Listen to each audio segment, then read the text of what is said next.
오늘 성령 강림후 두 번째 주, 우리 주님 앞에 예배드리게 오신 여러분들을 환영합니다. 우리가 주님 앞에 신령과 진정으로 예배하기를 원합니다. 이 시간 성부, 성자, 성령의 이름으로 다 함께 예배하시겠습니다. 조용한 기도 드리시겠습니다. 내가 전심으로 주께 감사하며 신들 앞에서 주께 찬송하리이다. 내가 주의 성전을 향하여 예배하며 주의 인자하심과 성실하심으로 말미암아 주의 이름에 감사하오리니 이는 주께서 주의 말씀을 주의 모든 이름보다 높게 하셨습니다. 아멘. 우리 다 함께 자리에서 일어나 찬송가 445장 부르시겠습니다.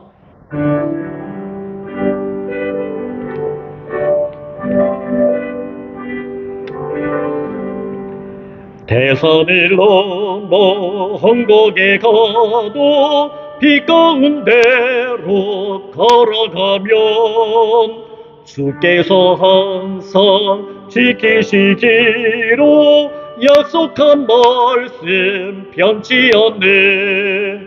하늘의 영광 하늘의 영광 나의 맘속에 차고도 넘쳐 할렐루야를 힘차게 불러 영원히 주를 찬양하리.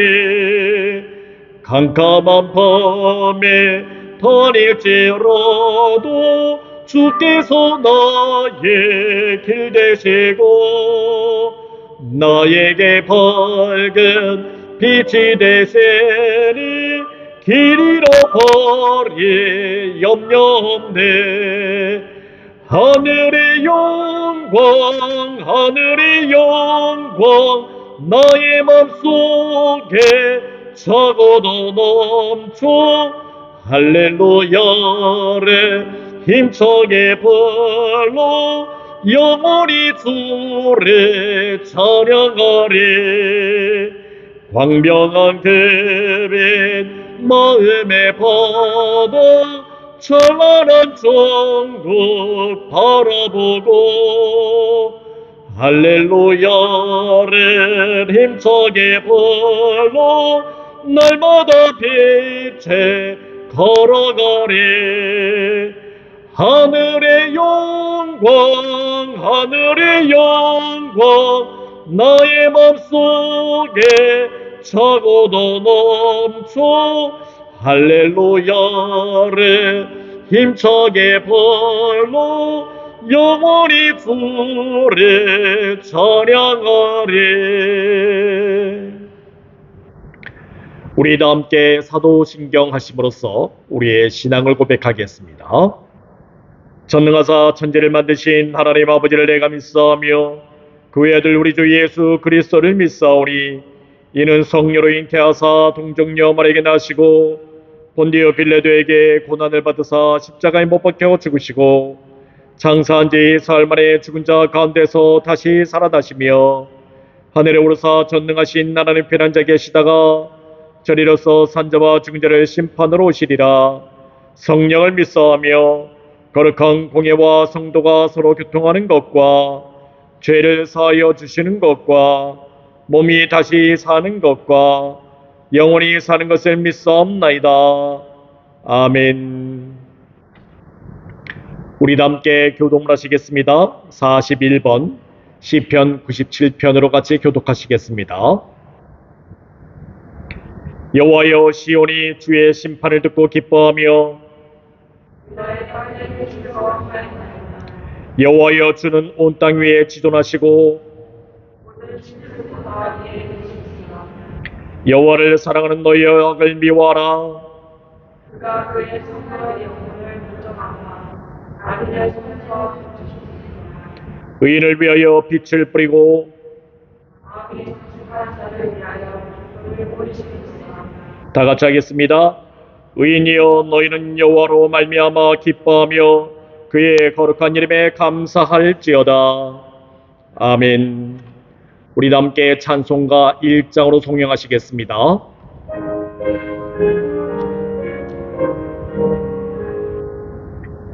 만복의 근원 하나님 온 백성 찬송 드리고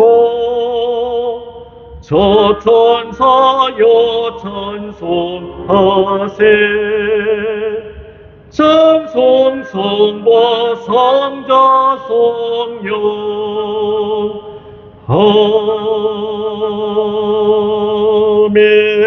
아멘.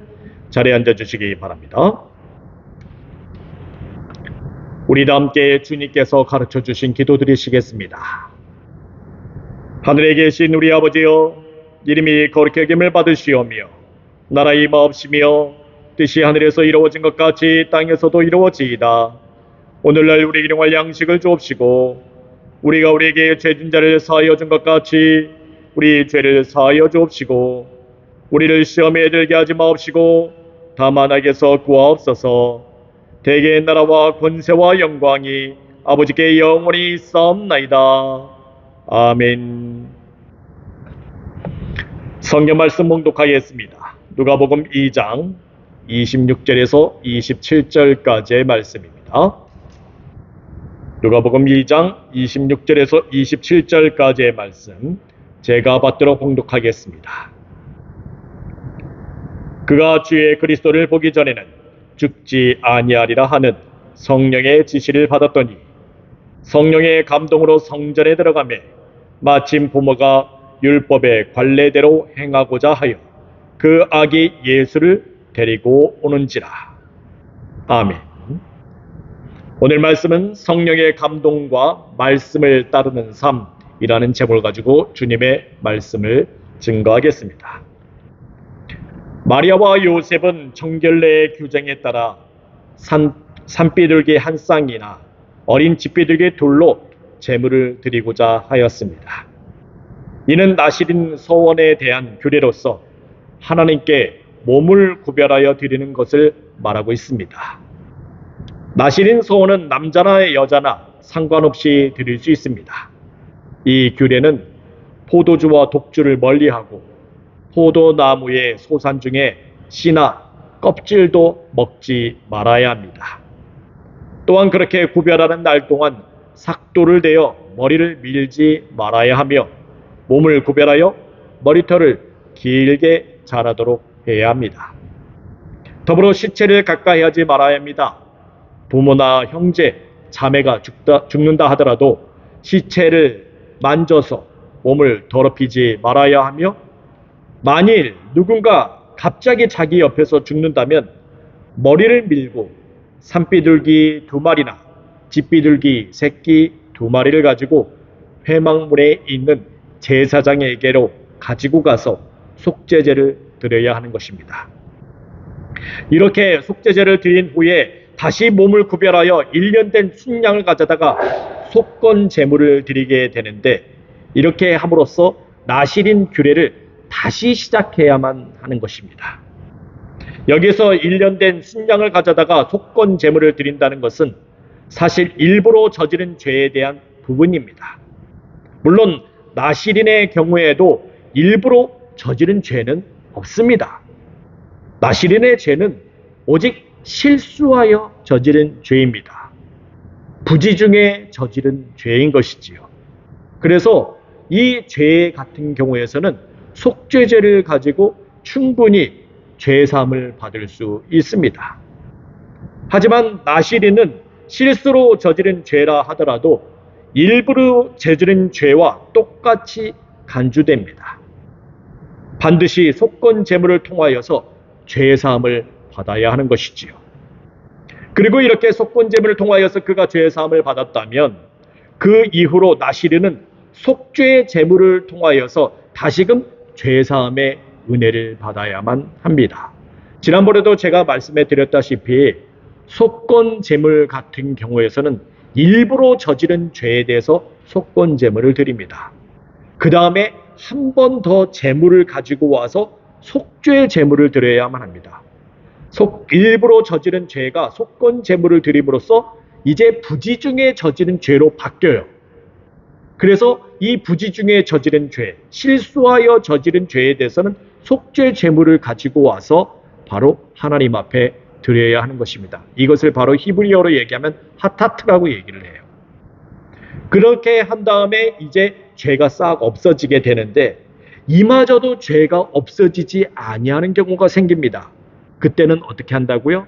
1년에 한 번 대제사장이 욤키퍼라는 그러한 그 날에 대속죄일에 지성소에 들어가서 제물을 드리게 됩니다. 제물을 드림으로써 이제 하나님께서 그 모든 죄를 사하게 되는 것이지요. 그러나 백성들의 쌓인 죄가 너무 많게 되면은 대제사장이 지성소에서 이 대속죄를 갖다가 드리는 것이 모자라서 결국에는 하나님께서는 대제사장을 죽이게 됩니다. 그러므로 이 대제사장이 모든 죄를 가지고 다 이제 싹 속죄하게 되는 것이지요. 이러한 방식으로 해서 죄가 점점점 감해지는 것을 알 수 있습니다. 재물에 따라서 죄가 점점점 감해지게 돼요. 이 죄에 대한 영향력이 또한 얼마나 큰지 이 재물을 드리는 양의 그러니까 퀀터티 그 양들이 다릅니다. 질량이 달라요. 예를 들어서 족장이라든지 제사장의 죄를 지었다? 그러면 소, 양 이런 큰 재물을 가지고 와서 하나님 앞에 재물을 드려야만 합니다. 그래야만이 그 죄가 감면될 수가 있어요. 사함받을 수 있게 됩니다. 일반 평민의 같은 경우에서는 그보다 약한 재물을 가지고 와요. 그러면서 이 재물을 드림으로써 죄 사함을 받게 되지요. 가난한 사람들의 경우는 어떻게 하느냐? 아까 막 얘기했듯이 산비둘기라든지 집비둘기를 가지고 와서 하나님 앞에 재물을 드립니다. 그럼으로써 이 죄가 사함받게 되는 것이죠. 이마저 없는 사람들은 소재를 가지고 와서 재물을 드립니다. 곡식을 가지고 와서 하나님 앞에 재물을 드림으로써 죄사함의 은혜를 받게 됩니다. 이렇게 어떠한 사람의 그 지위에 따라서도 죄에 대한 그 영향력이라든지 크기가 무척 다르게 표현되어 있습니다. 거기에 따른 재물을 드리는 것도 다르게 표현되어 있지요. 지금 이 나실인의 경우 같은 경우에서는 바로 실수하여 저지른 죄라 하더라도 이것을 일부러 저지른 죄하고 똑같이 취급이 돼요. 그 정도로 영향력이 큰 것입니다.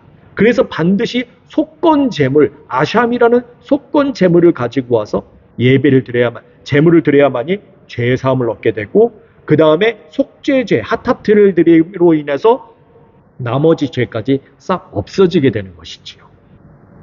그런데 이제 이 속건 제물로서 이제 모든 것을 갖다가 죄 사함 받게 되는데, 그 다음에 바로 나실인의 규례를 행하게 돼요. 그 다음에 이 나실인의 규례가 끝나잖아요. 그러면은 나머지 아직 드리지 못한 속죄 제물을 가지고 와서 한 번 더 하나님 앞에 제사를 드려야만 합니다. 그래야만이 이 나실인의 죄가 싹 없어지게 되죠. 그런데 이 나실인이 속죄 제물을 가지고 오는데 참 희한한 제물들을 가지고 와요. 화목 제물을 가지고 옵니다. 번제와 소제와 화목 제물을 섞어서 가지고 와요. 그 가운데서 화목 제물이 상당히 부각이 됩니다.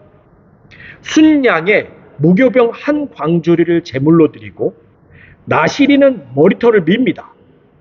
그리고 순양의 어깨와 무교병 하나를 취하여서 요제로 흔들면서 하나님 앞에 드려야 하는 것이죠. 상당히 복잡한 의미를 가지고 있습니다. 그런데 이것이 제물의 시작이자 마지막이에요. 제사의 시작이자 마지막입니다. 그 정도로 이것만 드리게 되면 모든 죄사함의 은혜를 받게 돼요. 이것만 드리면. 제가 이제 히브리어를 갖다가 좀 배우는, 예전에 배웠을 때 한번 깨달은 적이 있었습니다. 히브리어는요, 처음에 쉬운 것부터 시작해요. 알파벳부터 시작을 합니다. 그 다음에 이제 하나씩 하나씩 단어를 외우기 시작해요. 단어를 외우면서 앞에하고 뒤에다가 글자 하나를 갖다 더 붙입니다. 그럼으로써 그게 너를 가르치는지, 가리키는지, 나를 가리키는지, 우리를 가리키는지, 너희를 가리키는지, 그를 가리키는지, 그녀를 가리키는지, 이것을 다 구분하게 돼요. 그리고 뒤에 글자에다가 또 붙임으로 말미암아 그런 일들이 생기고요. 앞에다가 또 붙임으로 말미암아 이것이 완료형인지 미완료형인지 그거 다 구분하게 됩니다. 그런 다음에 이 히브리어를 갖다가 점점 줄이기 시작해요. 글자를 줄입니다. 이게 그냥 하려고 한 것이 아니라 성경에 그렇게 기록이 돼 있어요. 히브리어가. 글자를 갖다가 점점점 막 축약을 시켜요. 그러더니 마지막에는 한 두 단어만 가지고, 그러니까 두 레터만 가지고 이것이 무엇을 의미하는지를 알아맞혀야 돼요. 그게 뭐냐면은 우가리어라는 것입니다. 우가리어. 이 우가리어는요, 점토판으로 새겨진 것이에요. 큐니폼이라고 얘기를 합니다. 이 우가리어가 바로 그런 식으로 되어 있어요. 싹 다 생략되어 있습니다. 그냥 단어 두 개만 가지고, 글자 두 개만 가지고 이것이 무엇을 의미하는지를 해석을 해줘야 돼요. 그러려면 이 히브리어에 축약된 것을 가지고 해석을 하듯이 똑같이 그것을 갖다가 해석해낼 수 있어야 합니다. 상당히 어렵지요.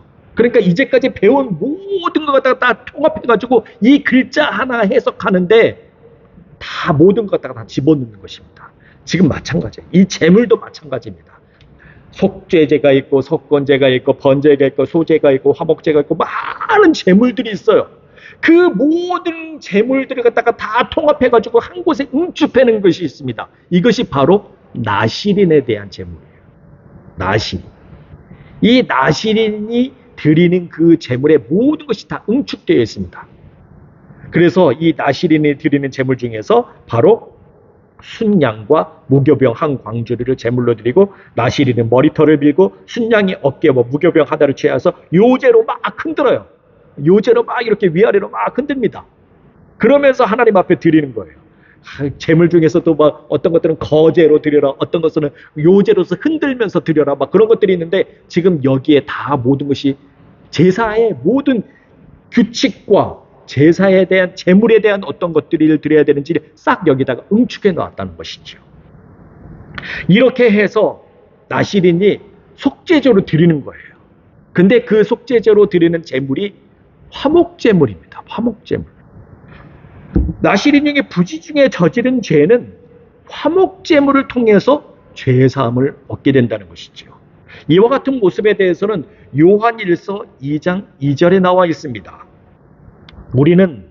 그는 우리 죄를 위한 화목제물이니 우리만 위할 뿐 아니요 온 세상의 죄를 위하심이라 라는 말씀이 있고요. 요한일서 4장 10절 말씀에는 하나님이 우리를 사랑하사 우리 죄를 속하기 위하여 화목제물로 그 아들을 보내셨음이라 라는 말씀에서 예수님께서 우리의 죄를 속하기 위해서 무엇으로 왔다고요? 화목제물로 오셨다는 것입니다. 우리는 분명히 이제는 예수님께서 이 죄를 속하기 위해서 화목제물이 되셨음을 알 수가 있는데 본래 아까 금방도 얘기했다시피 이 화목제물이라는 것은 레위기 3장에 나오는 얘기예요. 이 화목제물이라는 것은 사실 속죄제물을 위한 것이 아닙니다. 죄를 사함받기 위해서 드리는 제물이 아니에요. 이것을 히브리어로 제바흐 샬람임이라고 얘기를 하는데 이것은 웰빙 어퍼링입니다. 화목하기 위해서. 우리가 서로 화목하기 위해서 제물을 드리는 거예요. 그래서 이 화목제물 같은 경우에서는요, 큰 소를 하나 잡습니다. 큰 소를 하나 잡아가지고 그 다음에 거기서 내장, 기름을 빼요. 거기다가 불로 태웁니다. 불로 싹 다 태워요. 그 다음에 하늘로 올라가게 해요. 그것이 바로 히브리어로 네하흐 니화흐라고 해가지고 하나님께서 받으실 만한 향기로운 냄새라고 얘기를 합니다. 그 다음에 나머지 부분이 남아요. 이제 기름하고 내장을 다 뺐으니까 뭐가 남아요? 고기가 남겠죠. 고기. 맛있는 고기가 남을 거예요. 이 고기를 하나님 앞에 모두 다 태워서 드리느냐? 그것이 아니라는 거예요. 화목제물은 이 고기를 이제 제사장 부분 나누고 백성들을 갑자기 이렇게 같이 해서 먹을 수 있는 부분을 나눠요. 그래서 서로 화목하는 것입니다. 웰빙이에요, 웰빙.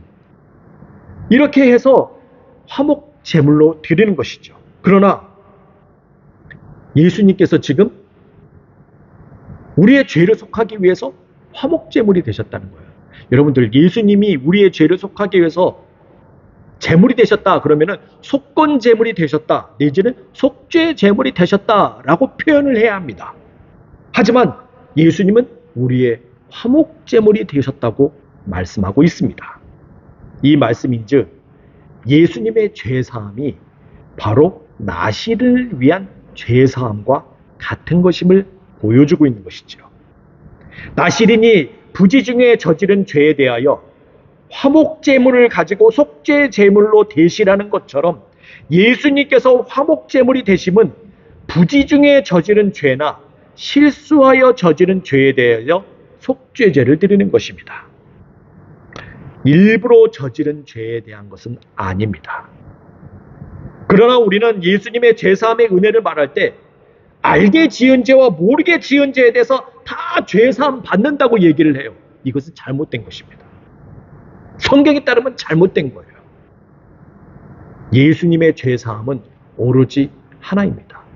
실수하여 저지른 죄, 부지 중에 저지른 죄, 모르게 지은 죄에 대한 것입니다. 알고 지은 죄, 여기에 대한 것은 아니에요. 거기에 대해서 왜 예수님께서 그렇게 말씀하시느냐? 여기에 대한 이유가 있습니다. 알게 지은 죄는 성령을 거역한 죄이기 때문에 그렇습니다.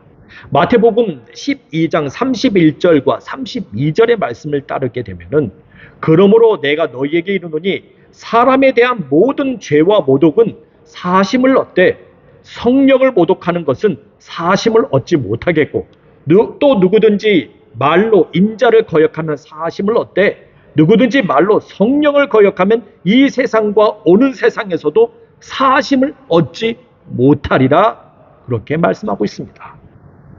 여기에 대한 말씀은 본래 바리새인들이 예수님을 비난하는 데서 나온 말씀이에요. 예수님이 귀신을 내쫓았어요. 귀신 능력으로 막 귀신을 내쫓았습니다. 병을 막 고쳤어요. 그때 바리새인들이 예수님에게 얘기합니다. 야, 너는 귀신의 왕 바알세불의 능력을 힘입어서 그렇게 귀신을 내쫓는 것이다 라고 하면서 비난을 한 것이에요. 예수님께서 귀신을 내쫓는 행위는 사실 성령의 능력을 힘입어서 예수님께서 귀신을 내쫓은 일이었습니다. 그러나 바리새인들은 오히려 바알세불 귀신의 왕, 그 왕의 힘을 덧입어서 예수님이 귀신을 내쫓는다고 비난하고 다녔던 거예요. 이러한 비난은 명백히 성령을 모독하는 행위였습니다. 물론 예수님의 신성과 인성에 대해서 모독하는 일은 용서받을 수 있습니다. 하지만 예수님께서 성령에 힘입어서 사역하는 그 모든 일에 모독하고 비난하고 거역하는 일에 대해서는 결코 용서받을 수 없습니다. 왜 그러느냐? 이것은 너무나도 지극히 의도적인 일이에요. 바리새인들은 사실 예수님의 사역이 하나님의 사역임을 알고 있었습니다. 그것이 하나님께 영광이 되는 일인 것을 알고 있었어요. 그럼에도 불구하고 그들은 예수님께서 하시는 그 일에 대해서 끊임없이 비난하였던 것입니다. 이러한 일에 대해서 마태복음 12장 33절에 분명한 예시를 보여주고 있습니다. 나무도 좋고 열매도 좋다 하든지 나무도 좋지 않고 열매도 좋지 않다 하든지 하라. 그 열매로 나무를 아느니라는 말씀이 있습니다. 이것은 무엇을 얘기하느냐? 나무가 분명히 좋아요. 좋은 나무예요. 그런데 그것을 보고서 앞으로 나쁜 열매를 맺을 것이야 라고 말하는 것입니다. 나무가 좋지 않아요. 그런데 그 나무를 보고서 얘기하는 것입니다. 이것은 나쁜 열매를 맺을 것이야. 좋은 열매를 맺을 것이야 라고 얘기하는 것입니다. 이것이 바로 성령을 거역하는 일이라는 것이죠.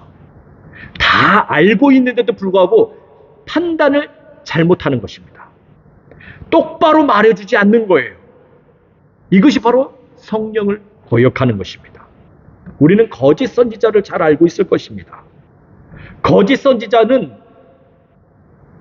전쟁을 하면 분명히 망하게 되어 있는데 백성들이 포로가 될 지경에 있는데 여기다 대놓고 얘기합니다. 평안하다. 안전하다. 하나님께서 함께 하신다. 반드시 하나님께서 이기게 하신다라고 말을 합니다. 나무가 좋지 아니한데 좋은 열매를 맺을 것이라고 말하는 거하고 똑같아요.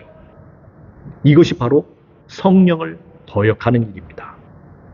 이러한 행위는 이 세상과 오는 세상에도 죄사함을 받지 못합니다. 우리는 때로 아무리 악한 사람이라 하더라도 좋은 말을 해주고 좋은 소망을 주고 좋은 소식을 들려주어야 그것이 복음이라고 말을 합니다. 하지만 그들에게 그렇게 말해주든 말든 그들이 맺는 열매는 변함이 없습니다. 나쁜 나무는 어떤 좋은 것을 주어도 나쁜 열매를 맺게 되어 있습니다. 하지만 좋은 나무는 자동적으로 선한 열매를 맺게 되어 있습니다. 문제는 우리입니다. 우리가 나쁜 나무에게 좋은 열매를 맺을 것이라고 하고 좋은 나무에게 나쁜 열매를 맺을 것이라고 말을 한다면 이것은 성령을 거역하는 일입니다. 예수님은 말씀하십니다. 나쁜 나무는 나쁜 열매를 맺을 것이다. 좋은 나무는 좋은 열매를 맺을 것이다. 예수님께서는 분명하게 그렇게 말씀하시지요. 이것이 바로 성령을 거역하지 아니하는 일입니다. 예수님께서는 바리새인들을 향하여 분명히 말씀하시지요. 너희는 나쁜 나무다.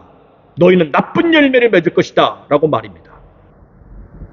성령을 따르는 말씀입니다. 이렇듯 예수님께서 우리의 죄에 대하여 화목제물이 되셨다는 것은 전혀 의도적이지도 않고 알지도 못하고 부지 중에 실수로 저지른 죄에 대해서 사해 주심을 말하고 있는 것입니다. 지극히 죄를 짐에 있어서 지극히 의도적이에요. 다 알고 있어요. 이것이 죄라는 것을 다 알고 있습니다. 거기에 대한 결과까지도 다 예상하고 있어요. 그 상태에서 죄를 지었다? 그 죄는 결코 사함받지 못합니다. 자, 이렇게 예수님께서는 나시린으로서 그 모든 규례를 이루신 후에 이제 비로소 시므온의 축복 기도를 받게 됩니다. 시므온이라는 사람은 어떤 사람입니까? 의롭고 경건한 사람입니다. 이스라엘의 위로를 바라는 사람입니다. 이 말씀인즉 그는 예루살렘을 떠나지 않고 경건의 삶을 이루었다는 것을 보여주고 있습니다. 경건이란 헬라어로 무엇이라고 얘기합니까? 율라베스라고 얘기를 하죠. 이것은 헬레니즘 경건에 속한 언어로서 종교라는 하나의 틀 안에서 믿음을 바르게 이루어가는 것을 뜻하고 있습니다. 그는 마지막 때에 예루살렘의 구속을 바라는 가운데 예루살렘에 머물면서 경건의 삶을 이루어 나갔습니다. 비록 예루살렘이라는 곳은 헤롯의 통치와 헬레니즘 시대 때 매관매직으로 점철되어 있는 대제사장들, 허리에 허식으로 가득 찬 바리새인, 서기관, 장로들이 가득한 곳이었고 심지어 로마 군인들이 주둔하면서 유대인들을 감시하고 있는 곳이었지만 시몬은 이 예루살렘을 결코 떠나지 아니하였습니다. 그는 예루살렘에 머물기를 스스로 자처하면서 의로움과 경건의 삶을 이루어 나갔던 것입니다. 그리고 그는 마지막 때에 이와 같은 예루살렘에 하나님의 구원이 반드시 이루어지리라는 위로하심을 받았습니다. 여러분들, 이와 같은 사람에게 성령이 항상 머물고 계십니다. 성령은 그 어떠한 환경에 처해 있다 하더라도 일단 예루살렘에 머물면서 의로움과 경건의 삶을 이루어가는 자에게 임하십니다. 오순절의 성령 강림도 마찬가지입니다. 예수님께서 부활하시고 승천하시면서 제자들에게 말씀하셨습니다. 예루살렘을 떠나지 말고 아버지께서 약속하신 것을 기다리라 라고 말씀하신 것입니다. 그리고 제자들은 예루살렘을 떠나지 아니하였지요. 비록 예루살렘에는 그들을 체포하려고 하는 대제사장, 서기관, 장로들이 모여 있었지만 그들은 그곳을 떠나지 아니하였습니다. 경건의 삶을 이뤄나가고 있었던 것입니다. 여기에 성령의 임재가 있습니다. 시몬의 경건의 삶은 바로 그와 같은 것이었습니다. 성령이 그 위에 항상 머물러 계셨습니다. 이러한 가운데 있어서 이제 시몬은 성령의 지시하심을 받게 됩니다. 26절 말씀을 보게 되면 그가 주의 그리스도를 보기 전에는 죽지 아니하리라 하는 성령의 지시를 받았더니. 네, 그렇습니다. 성령의 지시하심은 바로 그가 바라던 바 이스라엘의 위로와 관련된 일이었습니다. 그를 향한 이스라엘의 위로는 마지막 때에 예루살렘의 회복이 이루어지리라는 말씀이었습니다. 물론 예루살렘은 마지막 때에 진풍경이 펼쳐지고 있었습니다. 난리와 그 소문, 전쟁, 선지자와 무고한 자의 피가 흐르고 있었으며 성전은 새로 지었지만 그 안에는 매우 황폐한 모습을 가지고 있었던 곳이 바로 예루살렘이었습니다. 예루살렘이 과연 언제나 회복될 수 있는지 정말 큰 의문이었지요. 전혀 회복의 기미가 보이지 않는 곳이었습니다. 마지막 때의 모습은 보이기는 했습니다. 하지만 회복? 그것은 여전히 퀘스천 마크였습니다. 하지만 시몬은 이 성령의 지시하심을 받아야 했습니다. 이것이 바로 너무나도 단호했지요. 그는 반드시 이스라엘의 위로를 받을 것이다 라는 지시하심이었습니다. 이 사실을 이루어짐에 있어서 그는 보게 될 것이 있지요.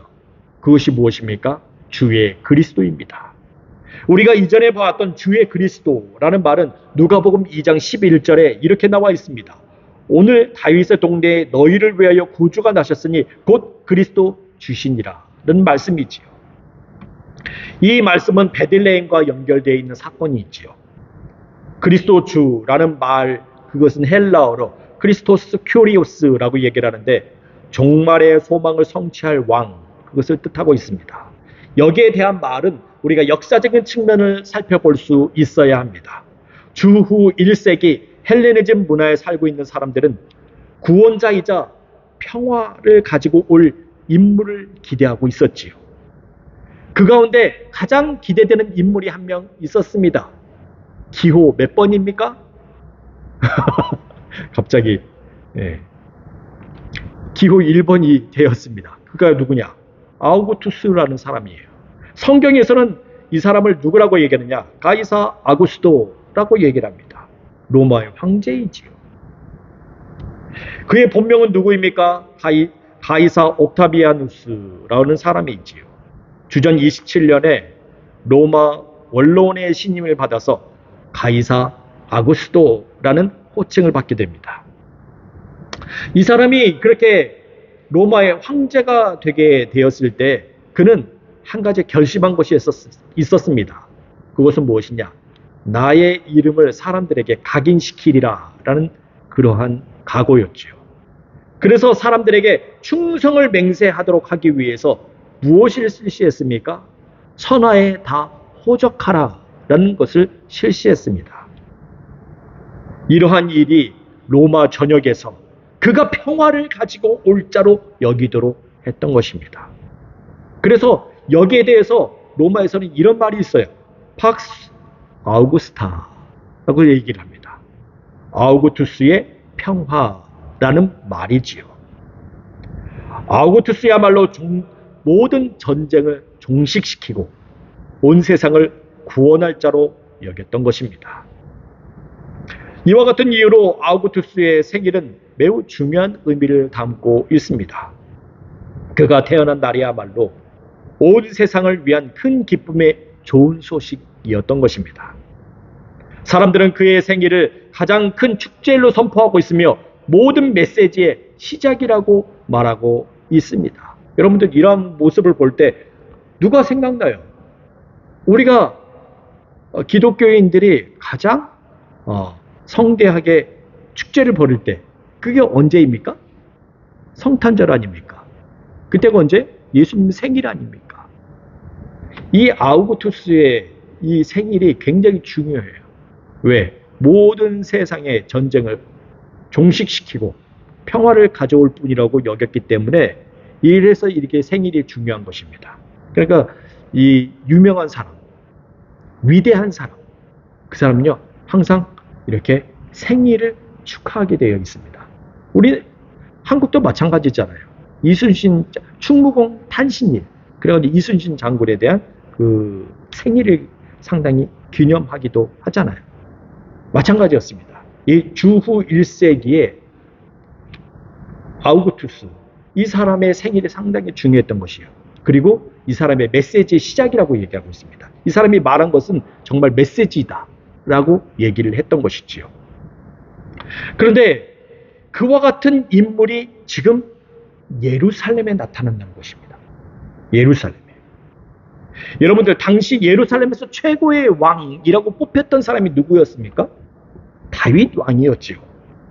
그런데 다윗보다 더 크고 위대한 왕, 심지어 로마 전역과 식민지 모두를 다 통치하고 있는 황제와 같은 자가 지금 예루살렘에 나타난다는 것입니다.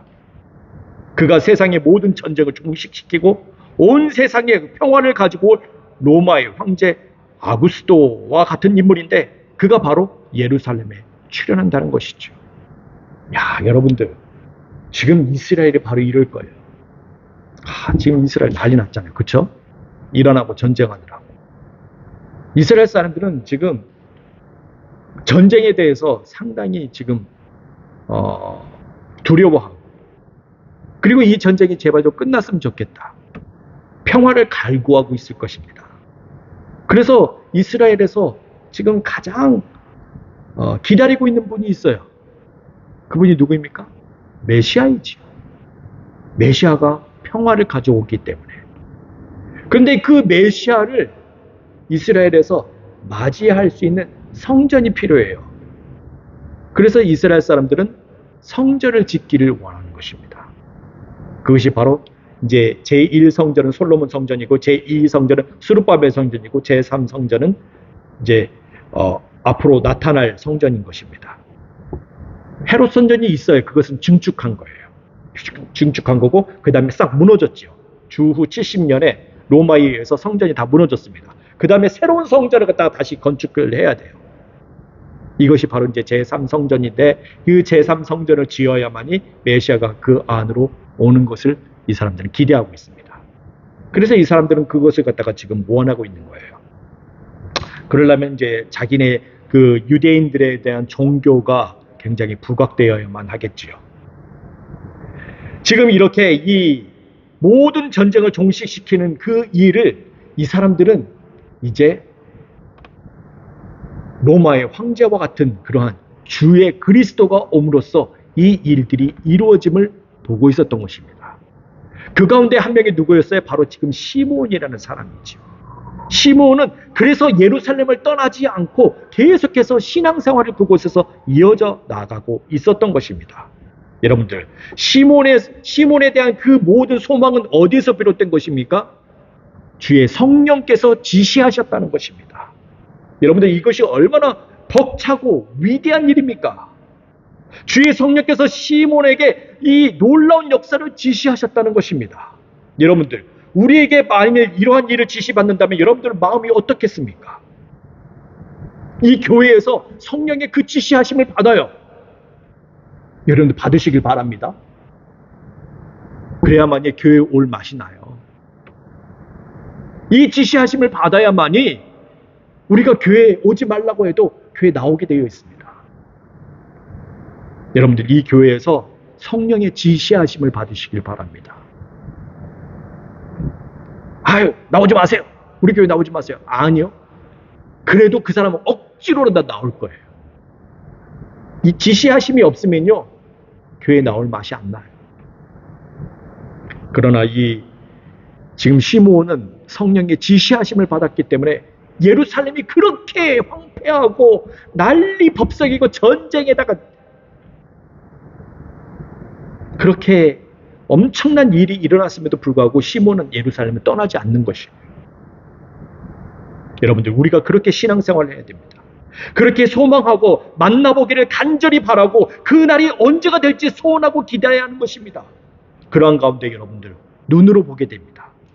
그러한 가운데 만남이 있게 됩니다. 그러한 가운데 성령의 감동이 있게 됩니다. 27절 말씀 보도록 하겠습니다. 성령의 감동으로 성전에 들어가매 마침 부모가 율법의 관례대로 행하고자 하여 그 아기 예수를 데리고 오는지라.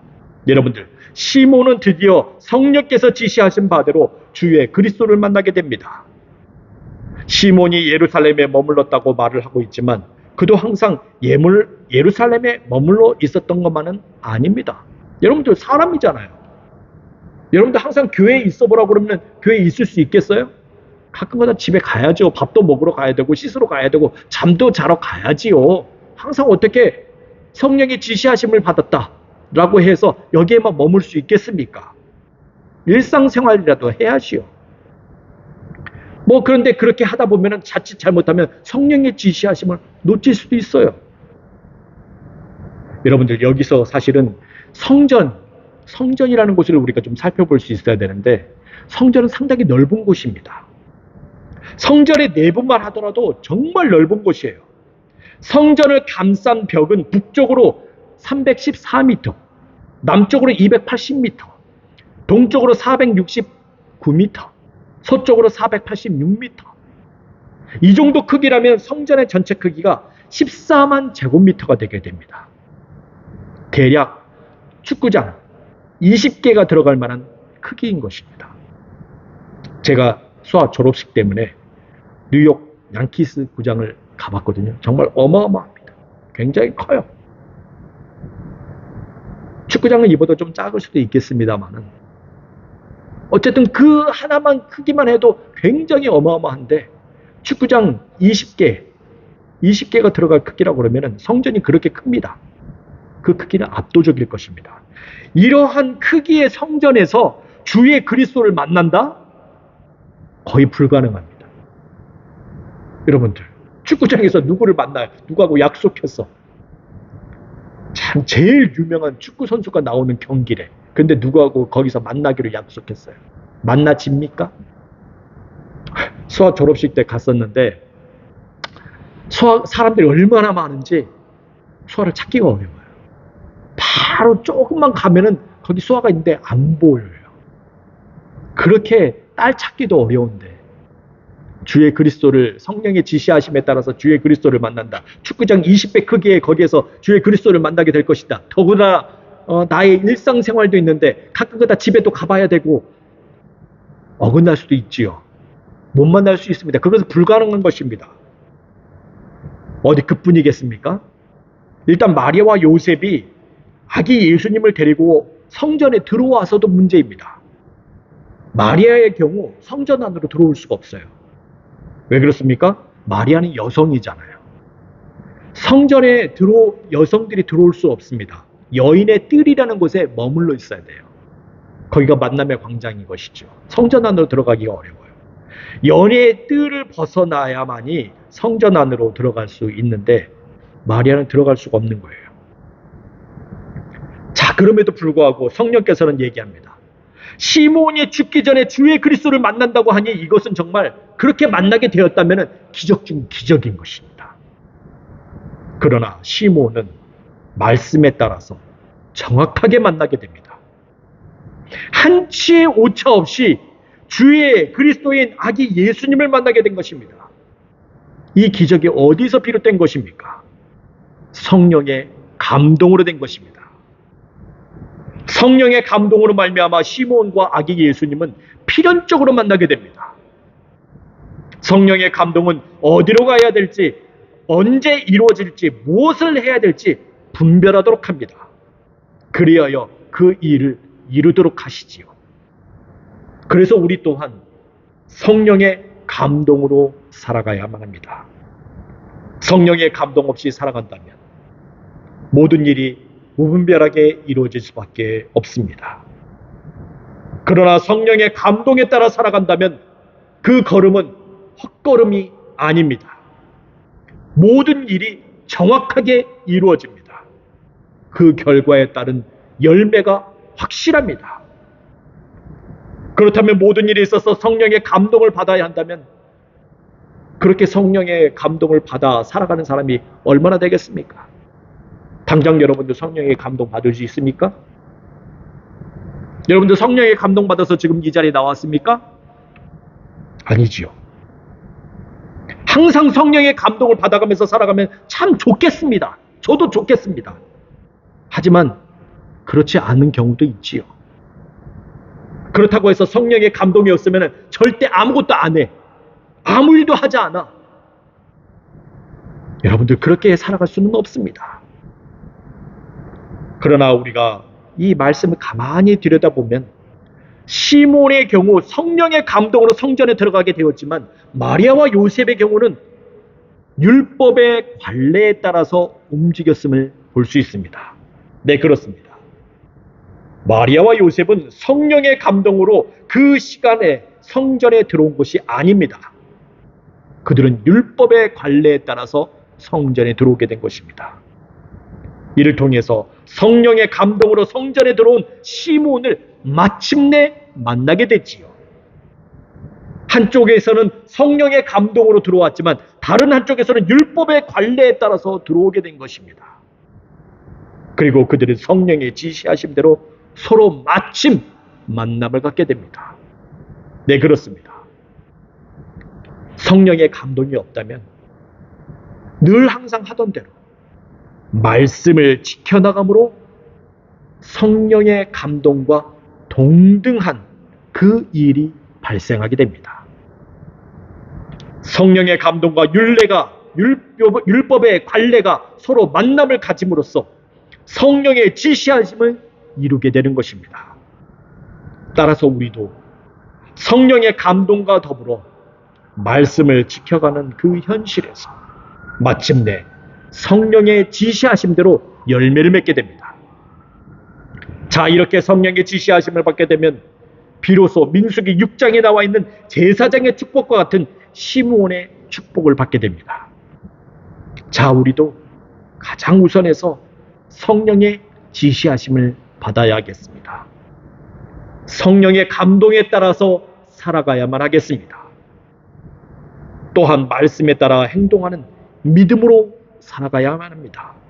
그리할 때 마침 성령의 지시하신 대로 그 열매가 우리 가운데 풍성하게 이루어지게 될 줄 믿습니다. 기도하겠습니다. 주님, 우리 가운데 늘 성령의 감동이 있게 하여 주시옵소서. 더불어 우리가 율법의 관례에 따라서 움직이는 것처럼 말씀에 따라서 순종하며 나아갈 때 하나님, 거기에 성령의 지시하심이 열매로 나타나게 될 줄 믿습니다. 우리 가운데 역사하여 주시옵소서. 예수 그리스도의 이름으로 기도합니다. 아멘. 찬송가 383장 1절 부르면서 주님께 봉헌하시겠습니다.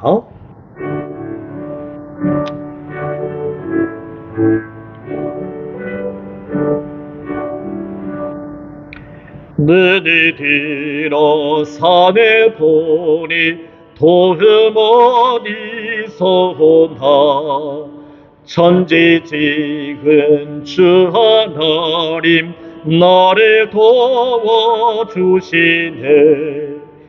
나의 버리실 적 않게 주가 되어 지키며 택한 백성 지켜 길에 보하시네.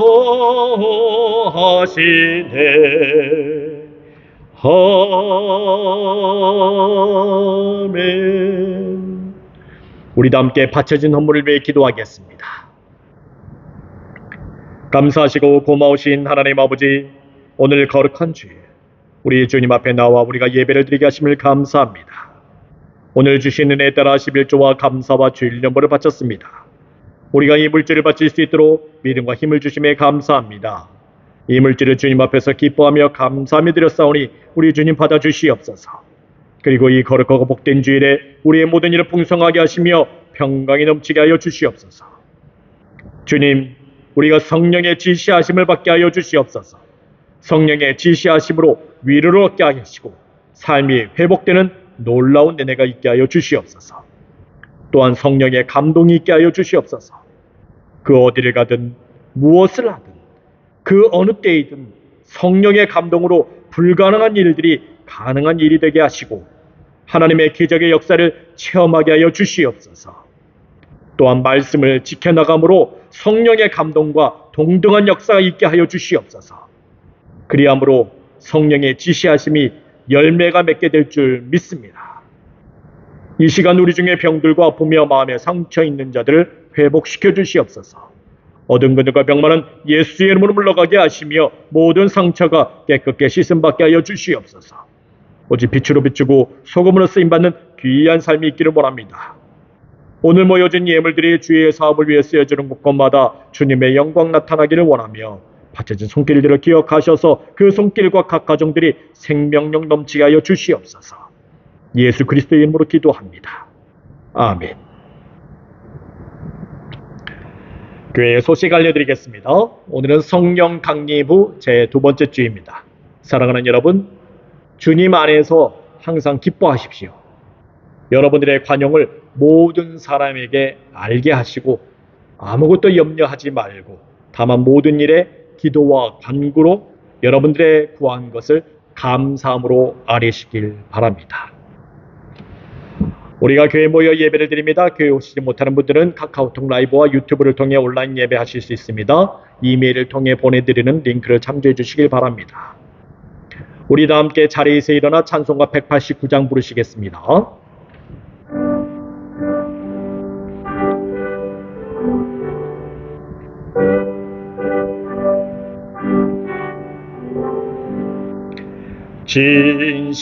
진실하신 주 성령 성도 곁에 계셔서 순례길을 갈 때에 손을 잡아 주소서. 모든 고난 사람들 기쁜 소식 들으니 성령 말씀하기를 나를 따라오너라.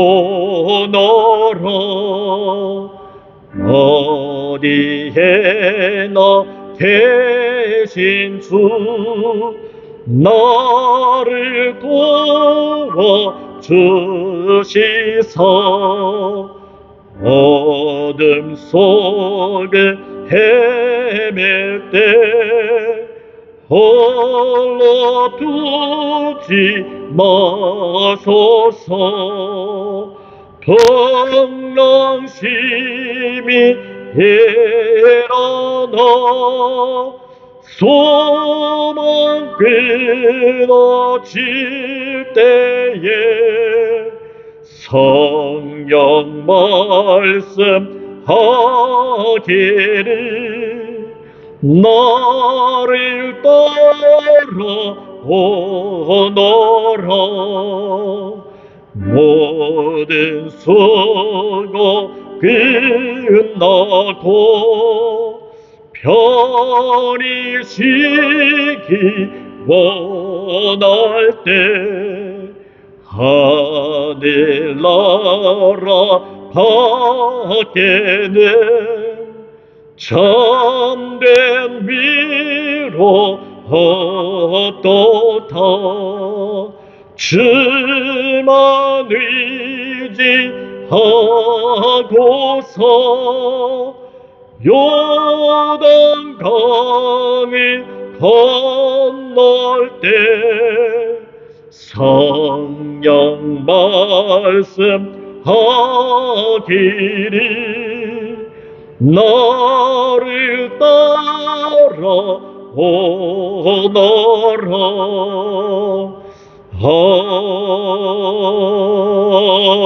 아멘. 우리 함께 기도하겠습니다.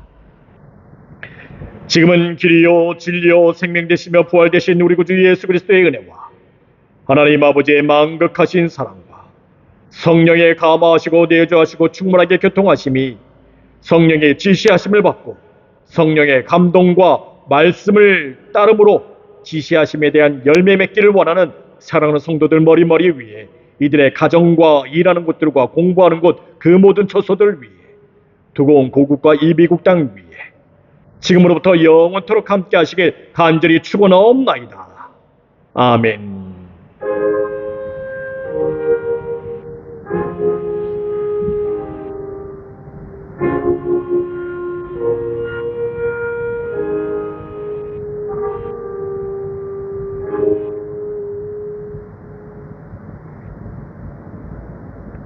감사합니다. 예배 마쳤습니다.